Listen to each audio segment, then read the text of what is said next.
میں نے گیلان اور قزوین کے درمیان رود بار کے میدان میں ایک شخص کو چیتے پر سوار ہو کر آتے ہوئے دیکھا تو خوف کے مارے میرے پاؤں چلنے سے جواب دے گئے۔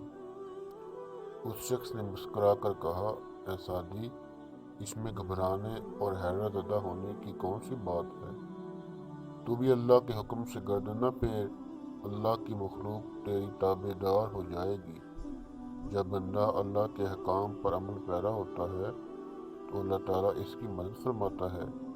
پھر یہ کیسے ہو سکتا ہے کہ وہ تجھے دشمن کے رحم و کرم پہ چھوڑ دے؟ بس یہی مردان حق کا راستہ ہے، آ اور مقصد حاصل کر لے۔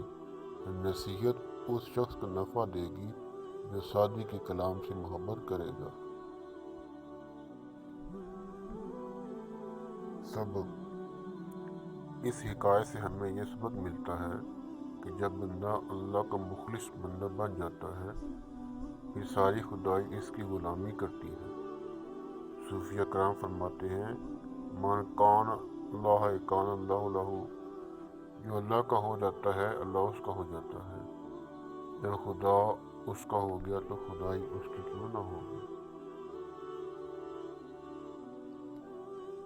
حضرت عمر رضی اللہ تعالیٰ عنہما کہیں تشریف لے جا رہے تھے کہ راستے میں بہت سارے لوگ دیکھے جو گھبرائے ہوئے تھے۔ آپ نے پوچھا، کیا بات ہے؟ یہاں کیوں کھڑے ہوئے ہو اور اس قدر ڈرے ہوئے کیوں ہو؟ انہوں نے کہا، آگے راستے پر شیر بیٹھا ہے اور ہے بفرا ہوا۔ آپ اکیلے تشریف لے گئے اور بیٹھے ہوئے شیر کو زور سے کمر پر کوہنی ماری۔ شیر چپکے سے جنگل کی طرف بھاگ گیا۔ آپ نے فرمایا، جو اللہ کا ہو جائے اللہ کی مخلوق اس کی غلام ہو جاتی ہے۔ شرقپور شریف میں ایک بیل نے بہت دہشت پھیلا رکھی تھی۔ جب بازار میں نکل آتا تو بازار سنسان ہو جاتے۔ لوگوں نے حضرت میاں شیر محمد شرقپوری علیہ الرحمہ سے عرض کیا تو آپ نے فرمایا، جب وہ بیل بازار میں آئے تو مجھے بتانا۔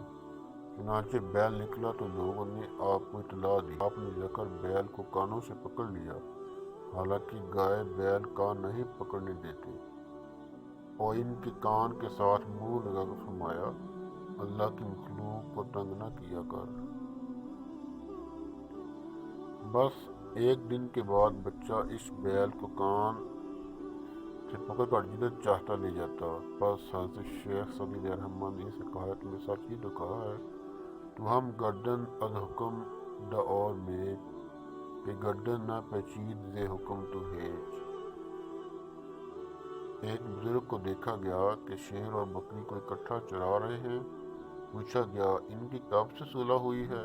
وہ فرمانے لگے، جب سے میں نے اللہ سے صلح کر لی ہے، انہوں نے آپس میں صلح کر لی ہے۔ بندہ بننا ہے خدا کا تو گدا بن ان کا، جو کہ بندے کو شہنشاہ بنا دیتے ہیں۔